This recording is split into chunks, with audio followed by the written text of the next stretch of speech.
திருநெல்வேலி மாவட்டம் பனங்குடி அருகே உள்ள தண்டையார்குளம் கிராமத்தில் 1960ஆம் ஆண்டு அக்டோபர் 16ஆம் தேதி பிறந்தவர் நாகேந்திரன். இவரது தந்தையார் பெயர் நயினார். பார், பார்க்கிங் குத்தகை என பல தொழில் செய்தவர் நயினார். அதனால் வசதியான குடும்பம்தான். நாகேந்திரன் பள்ளி படிப்பு முடித்து ஆரல்வாய் மொழி கல்லூரியில் BA பட்டப்படிப்பு படித்தார். உள்ளூர் மக்களால் பண்ணையார் என பாசமாக அழைக்கப்படும் நயினார் நாகேந்திரன் செல்வந்தரான குடும்பத்தை சேர்ந்தவர். நெல்லை பனங்குடி அருகே உள்ள தண்டையார்குளம் நயினாருக்கு சொந்த ஊர். இருந்தாலும் அரசியலுக்கு வரும் முன்னரே நெல்லை நகரில் தொழில் உள்ளிட்ட தேவைகளுக்காக குடியேறிவிட்டார். நெல்லை கிராமங்களில் ரெட்டியார் சமுதாயத்தை சேர்ந்த நிலக்கிழார்களை பண்ணையார் என்று அழைத்து வருகின்றனர்.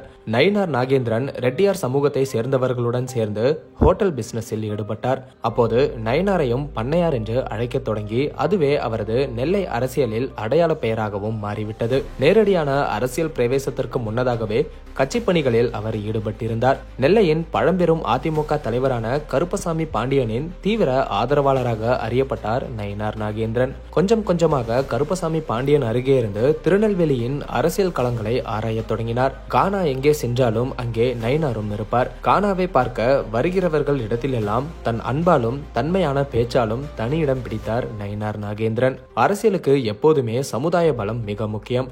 இந்த வகையில் கள்ளர், மறவர், அகமுடையோர் என்று 3 பெரும் பிரிவுகளை உள்ளடக்கிய முக்குளத்தோர் சமுதாயத்தை சேர்ந்தவர் என்பதால் அவருடைய சமுதாயம் நயினார் நாகேந்திரன் அரசியலுக்கு பெரும் பலமாக இருந்தது. மறவர் சமுதாயத்தை சேர்ந்த நயினார் நாகேந்திரன் ஆப்பநாட்டு கொண்டையன்கோட்டை மறவர் என்ற மெஜாரிட்டி பிரிவை சேர்ந்தவர். பசும்பொன் முத்துராமலிங்க தேவரும் இதே பிரிவை தான் சேர்ந்தவர். கருப்பசாமி பாண்டியனுடைய அன்பும் ஆதரவையும் பெற்று வளர்ந்து கொண்டிருந்தார் நாகேந்திரன். அப்போது திருநெல்வேலி மாவட்ட அதிமுகவின் இலக்கிய அணியில் நிர்வாகியாக நியமிக்கப்பட்டார். அதன் பிறகு பனகுடி நகர செயலாளர் பதவியை பெற்றார். தனது சமுதாயத்தின் பலத்தோடு சசிகலா, டிடிவி தினகரன் ஆகியோர் வரை நெருங்கினார் நயினார் நாகேந்திரன். அவர் ஒரு கட்டத்தில் தினகரனின் பரிபூரண ஆதரவோடு மாநில ஜெயலலிதா பேரவை செயலாளராக உயர்ந்தார். அதிமுகவில் முக்கியமான சக்தியாக இருந்த கருப்பசாமி பாண்டியன் 2001ஆம் ஆண்டில் திமுகவுக்கு சென்றுவிட்ட நிலையில் அந்த இடத்தை தனது சமுதாய பலம் காரணமாக கச்சிதமாக பயன்படுத்திக் கொண்டார் நயினார் நாகேந்திரன். 2001ஆம் ஆண்டு கருப்பசாமி பாண்டியன் திமுகவுக்கு கட்சி மாறியது இவருக்கு சாதகமாக திரும்பியது. 2001 முதல் 2006 வரையிலான ஜெயலலிதாவின் ஆட்சி காலத்தில் அமைச்சராகும் வாய்ப்பு இவருக்கு கிட்டியது. அதிரடியான அமைச்சர் பதவி பறிப்புகள் சாதாரணமாக நடைபெறும் ஜெயலலிதா நிர்வாகத்திலும் முழுமையாக 5 ஆண்டுகள் அமைச்சராகவே தொடர்ந்தார் நயினார் நாகேந்திரன். பலமுறை துறைகள் மாற்றப்பட்ட போதும் அமைச்சர் பதவியை இவர் இழக்கவில்லை. அதுவும் தொழில்துறை, மின்சாரம், போக்குவரத்து துறை உள்ளிட்ட முக்கிய துறைகளை அந்த காலகட்டத்தில் அவர் வகித்தார். 2006ஆம் ஆண்டு தேர்தலில் குறைந்த வாக்கு வித்தியாசத்தில், அதாவது 606 வாக்குகள் வித்தியாசத்தில் நெல்லை தொகுதியில் தோல்வியடைந்தாலும் 2011ஆம் ஆண்டு தேர்தலில் அதே தொகுதியில் போட்டியிட்டு வெற்றி பெற்றார்.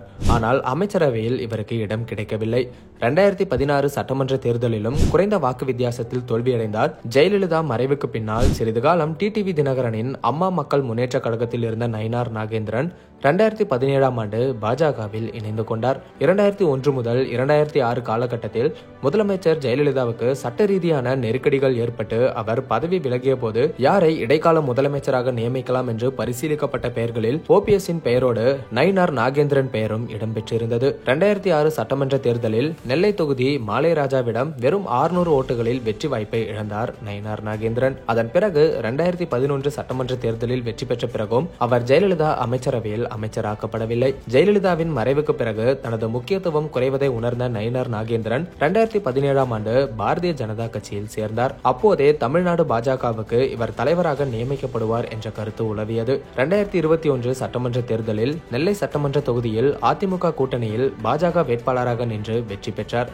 பாஜக மாநில தலைவர் பதவி கிடைக்கும் என்று கூறப்பட்ட நிலையில் பாஜக சட்டமன்ற கட்சி தலைவர் பதவி கிடைத்தது. தனது கட்சி தலைவர்களுடனும் மற்ற கட்சி தலைவர்களுடனும் தனக்கே உரிய சுமூகமான, அமைதியான, பணிவான அணுகுமுறையில் தொடர்ந்து நல்லுறவோடு இருந்தார் நயினார் நாகேந்திரன். காரணம், கருப்பசாமி பாண்டியனிடம் அவர் கற்ற அரசியல். இவருடைய பழகும் தன்மைக்கு ஒரு உதாரணம் அரசியல் வட்டாரத்தில் சொல்வார்கள். தற்போதைய சட்டமன்றத்தில் சொந்த மாவட்டக்காரரான அப்பாவு சபாநாயகராக இருக்கும் சூழலில் பல சுவையான விவாதங்களிலும் நயினார் நாகேந்திரனின் பெயர் இடம்பெற தவறுவதில்லை. ஒரு சட்டமன்ற கூட்டத்தொடரில் தலைநகரை திருச்சிக்கு மாற்றுங்கள் என நயினார் நாகேந்திரன் கோரிக்கை வைக்க இதனை அன்போடு பரிசீலிப்போம் என்று பதிலளித்தார் முதலமைச்சர் மு.க.ஸ்டாலின். தமிழ்நாடு பாஜக தலைவர் பதவிக்கு நயினார் நாகேந்திரன் பெயர் அடிபட்ட போதே முதலமைச்சர் மு.க.ஸ்டாலினுடன் ஒரே மேடையில் அரசு நிகழ்ச்சியில் பங்கேற்றார் நயினார் நாகேந்திரன். அப்போது மத்திய அரசை விமர்சித்த முதலமைச்சர் நயினார் நாகேந்திரன் கோபித்துக் கொள்ளக்கூடாது என கேட்டுக்கொண்டதும் நடந்தது. அரசியல் வாழ்விலேயே அவர் அதிரடியாக பேசியது என்றால் 2018 காலகட்டத்தில் வைரமுத்து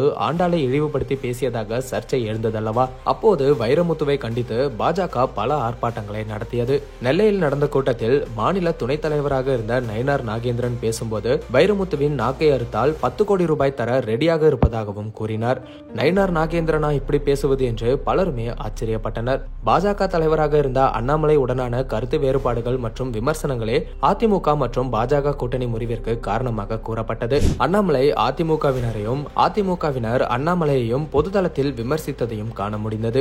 இந்நிலையில் ஏற்கனவே அதிமுகவில் இருந்தவரான நயினார் நாகேந்திரனை இந்த பொறுப்புக்கு கொண்டு வந்து அதிமுக மற்றும் பாஜக இடையே இருந்த மோதல் போக்கை முடித்து வைத்தது பாஜக தலைமை. சட்டமன்ற உறுப்பினராக இருக்கும் போதே 2024ஆம் ஆண்டு நடைபெற்ற நாடாளுமன்ற தேர்தலிலும் பாஜக சார்பில் திருநெல்வேலி தொகுதியிலும் போட்டியிட்டார். இத்தேர்தலில் அதிமுகவை பின்னுக்கு தள்ளி 2ஆம் இடத்தை பிடித்தார். இவர் தலைவராக பதவியேற்ற பிறகு பூத் நிர்வாகிகளை சந்திக்க தொடங்கினார். அமித்ஷாவை கூட்டி வந்து ஒரு மாநாட்டையும் நடத்தினார்.